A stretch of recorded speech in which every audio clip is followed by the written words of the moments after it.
네, 안녕하세요. 백두산 금융연구소의 백두산입니다. 오늘은 6월 18일 화요일이죠. 어, 이슈들하고 시장 잠깐 좀 살펴보겠습니다. 사실 시장에 관해서는 딱히 이렇다 할 말이 딱히 이렇게 할 말이 없습니다. 왜냐? 오늘 저녁이 이제 FOMC 회의에서 금리가 결정이 되기 때문이죠.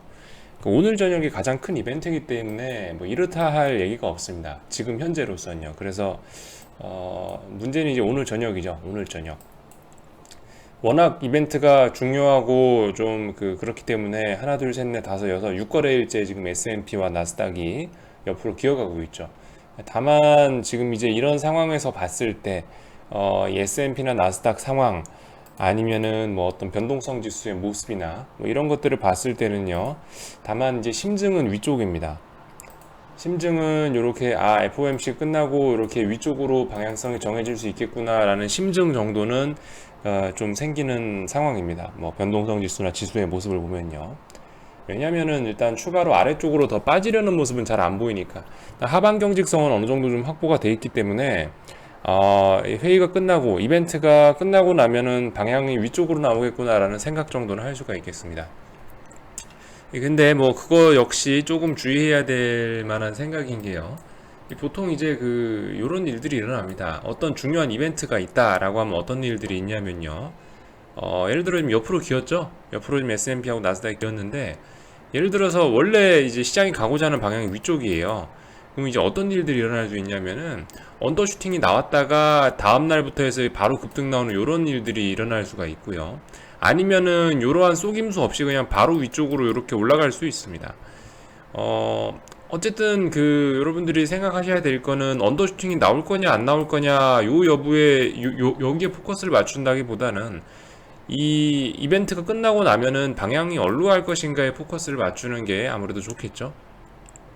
언더슈팅 이 아래쪽으로 갔다 가는 게 나타나는 거는 사실 요건 이제 시장 참가자들이 그냥 투기꾼들이 뭐 좀 들었다 놨다 하면은 자기네들 포지션 때문에 뭐 이런 걸 만들어내는 거기 때문에 뭐 그렇게 큰 의미를 뭐 두거나 예측하는데 뭐 좀 어려움이 좀 따릅니다.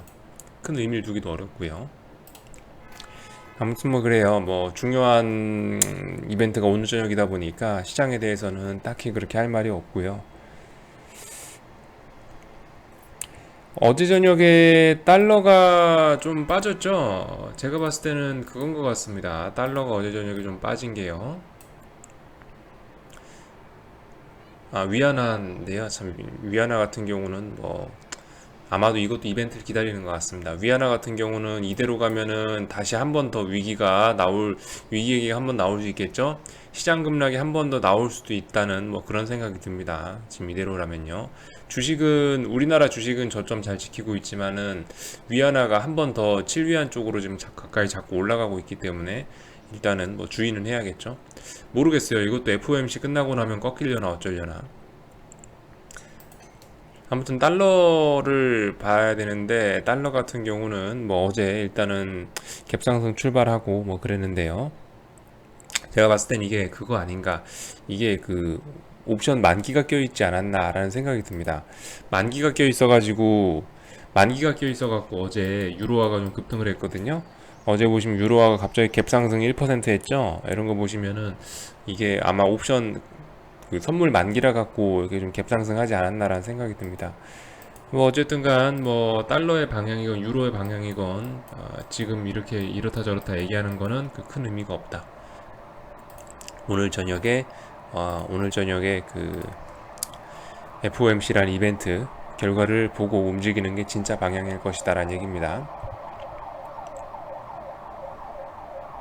나머지 뭐 별거 없죠? 별거 없고 구리 원자재에 관심 있으신 분들 구리에 좀 관심을 가져보십시오. 지금 구리가 다시 지난번 저점 자리까지 내려왔어요. 솔직히 좀 바로 이렇게 올라갈 줄 알았는데 여기서 그래서 바로 올라갈 줄 알았는데 미중무역 분쟁이라는 이슈로 이번에 5월 달에 급락을 줬기 때문에 지금 다시 보시면 한 번, 두 번, 세 번, 뭐 네 번, 다섯 번째까지 지금 저점을 충분하게 좀 다지는 이쪽 구간까지 내려왔습니다. 그래서 원자재들 앞으로 달러가 약세로 좀 전환이 되긴 될 거거든요. 달러 약세 전환되면 다시 원자재 시대가 오는 거예요.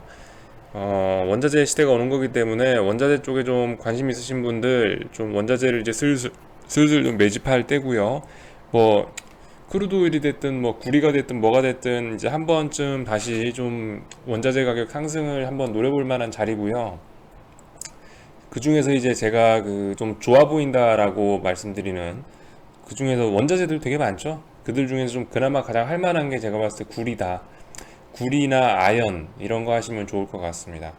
국제유가 이런 건 뭐 셰일가스, 셰일오일 나오기 때문에 좀 이제 상방으로 제한되고 뭐 하여튼 이렇다 할 원자재는 없는 것 같고 그나마 제일 나은 게 구리하고 아연 이런 거 하시면 좋을 것 같습니다.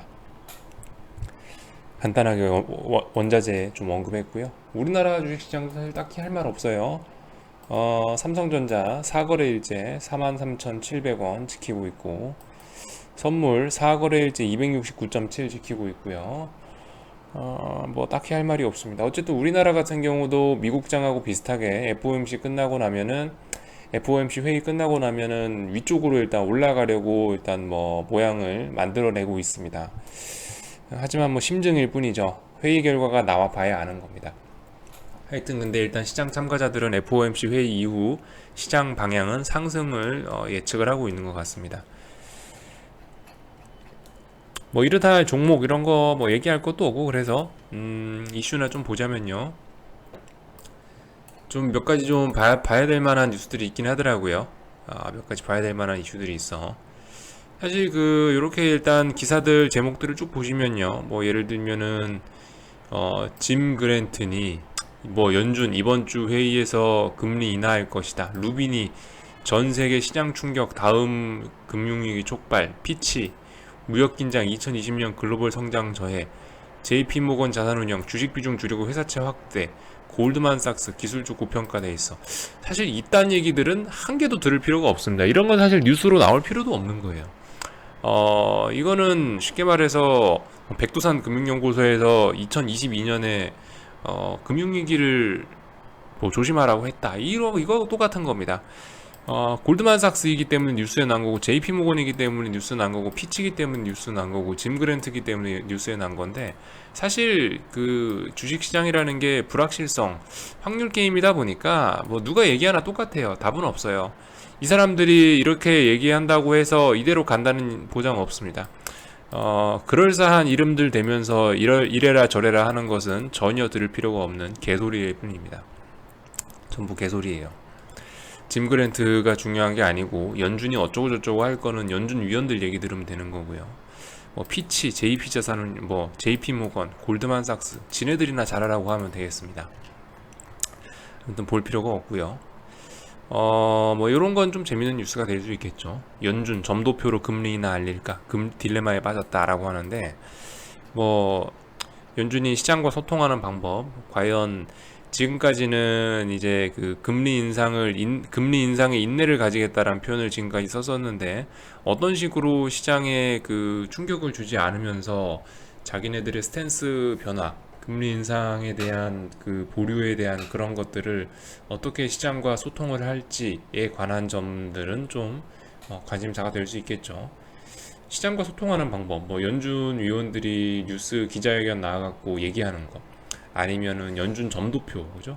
점 짝짝짝짝짝 찍어갖고 앞으로 금리 인상 인하에 대한 그 예상치를 주는 거, 뭐 그런 것들 다양한 방법들이 있는데 이번에는 어떤 방법으로 시장에 어떤 사인을 줄지 하여튼 뭐 좀 궁금해집니다. 이런 부분 뭐 조금 알고 넘어가면 좋겠죠. 그리고 이런 뉴스가 나왔어요. 이탈리아에서 미니보트 추진을 한다. 저도 이게 뭔 소린가 싶어서 봤는데 이게 여러분들 좀 그 유로존 사태를 보는데 좀 중요한 뉴스입니다. 이게 한 줄로 나왔지만은 좀 중요한 뉴스예요. 읽어봤더니 미니봇이란 게 뭔가 했더니 그 유로화가 아닌 어떤 그 이탈리아 화폐로 이탈리아만의 어떤 화폐라고 할까? 유로화가 아니에요. 유로화가 아닌 다른 화폐로 초단기 채권을 발행하는 방안이 미니봇이랍니다. 이게 말이 안 되는 거죠? 말이 안 되는 거예요. 지금 이제 이탈리아 정치권에서 어떤 얘기가 나왔냐면요. 유로화가 아닌 다른 화폐로, 다른 통화로 초단기 채권을 발행하자. 유로화가 아닌 초단기 채권을 발행해야 GDP 그 재정 적자에 대한 우려를 비껴나갈 수 있기 때문에 이런 걸 발행하자라고 했는데, 이게 이쯤까지 정치권에서 얘기가 나왔다는 얘기는 뭐냐면은 조만간 이거 유로화의 신뢰에 뭔가 금을 큰 좀 타격을 줄 수 있을 만한 조치가 나올 수도 있다는 겁니다. 조심해야 돼요. 1년의 사태들이 좀 이렇게 벌어지고 있습니다. 지금 자꾸 그 경제가 불안한 나라들을 독일 중심의 유로존에 자꾸 조지다 보니까 이번에 유럽 의회 선거에서 극우 정당과 극좌파들이 좀 자리, 좀 의석수를 좀 많이 확보했고요. 예, 그러고 나니까 이제 어떻게 됐어요? 당장 이런 일이 일어나죠. 유로화에 대한 파워가 또 약해지는 거예요. 이제 그 유로존은 오래 갈 수 없을 거다. 유로존은 박살의 길로 갈 것 같다라는 말씀을 한 번씩 드리는데, 일단은 뭐 제 생각이 맞아 떨어져 가는 것 같습니다. 그런 조짐들이 하나씩 하나씩 보이고 있죠. 당연히 우리 드라기 아저씨는 미니보트는 화폐이면서 불법이다라고 직격탄을 날렸죠, 그죠? 심각한 문제입니다. 하여튼 어쨌든 이 미니보트 추진 같은 경우는요, 드디어 이제 그 이탈리아 사람들이나 유럽 사람들이 유로화가 이 경제 불황의, 이 장기 경제 불황의 하나의 원인이다라는 걸 깨달아 간다는 거죠. 아무튼 미니보트에 관련된 얘기가 나왔습니다. 이 좀 잘 알아놔야 될 만한 그런 이슈인 것 같습니다. 중국 쪽에서는 보시면은 어쨌든 또 다른 뉴스로 넘어와서, 중국 쪽에서는 요게 좀 중요한 것 같아요. 그죠? 일단 미국 국채는 승질나니까, 일단 미중 무역 분쟁 나서 짜증나니까 일단 미국 국채는 일단 내다 팔아버리고 있고요. 마침 잘 됐죠? 중국이 국채 많이 팔았는데도 불구하고 안전자산 선호로 인해서 뭐 다행히 시장 충격은 없었고, 소형은행과 거래를 끊지 말라고 대형 금융사에 경고를 했답니다. 이게 말도 안 되는 얘기죠. 이 공산당에게 가능한 독재 시스템이기 때문에 가능한 거죠. 소형은행과 거래를 끊지 말라. 소형은행과 거래 끊으면 이제 금융위기로, 유동성 위기로 갈 수도 있기 때문에 굉장히 중요한 부분인데, 어쨌든 이게 지금 제가 봤을 땐 경제 시스템에서 공산당이 잘하고 있긴 잘하고 있는 것 같습니다. 나름 똑똑한 것 같아요. 아마 민주주의였고 진짜 좀 제대로 된 사회였으면은 저런 조치가 불가능한데, 이게 독재고 워낙 지멋대로 할 수 있는 나라다 보니까 저런 게 좀 가능한 것 같습니다. 어쨌든 뭐 그로 인해서 위기가 났어야 될 나라가 지금도 아직까지 숨을 붙어서 잘 살아나가고 있습니다. 금융위기 안 난다는 이유들을 제가 많이 드리는데, 저런 것도 그죠? 공산당이 저렇게 똑똑하게 잘 막기 때문에 금융위기 나기는 쉽지 않을 겁니다. 아무튼 뭐 그렇고요. 오늘 비 온다고 하네요. 우산 잘 챙기시고, 뭐 별다른 거 없죠. 어제 저녁에 누워 있는데 뉴스 나오더라고요, 그죠? 그 시진핑이 북한 간다, 뭐 이런 내용이 하나 나왔고요. 그럼에도 불구하고 일단은 남북경협주는 오늘 조용하더라고요. 움직임이 없죠. 다만 이제 슬슬 남북경협에 대한 기대감이 다시 살아나고 있기 때문에 뭐 더 이상 주가가 빠지지는 않습니다만, 더 이상 주가가 보시면 빠지지는 않습니다만요, 그죠? 근데 이미 제 친구는 다 몽땅 팔아버렸다는 거.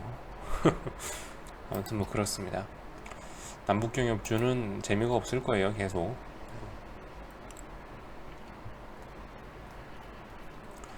이런 뉴스들이 보이고 있죠. 트럼프 지지율 초비상, 샌더스와 워렌에도 뒤진다.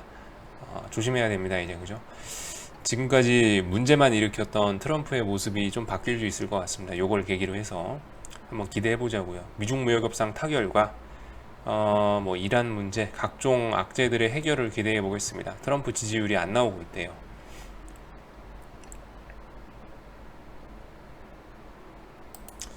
그 외에 북한 관련 뉴스들이 있는데 뭐 굳이 읽지는 않겠습니다. 뭐 북한 관련된 뉴스 더 이상 경제에 영향을 미치고 이런 것보다 정치 뉴스이기 때문에 더 이상 뭐 언급은 하지 않을 거고요.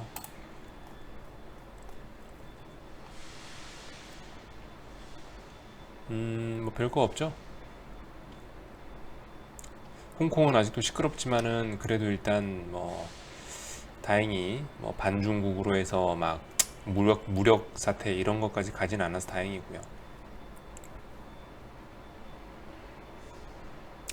6월 18일 오늘 이슈 분석하고 시황 여기 정도까지 하겠습니다.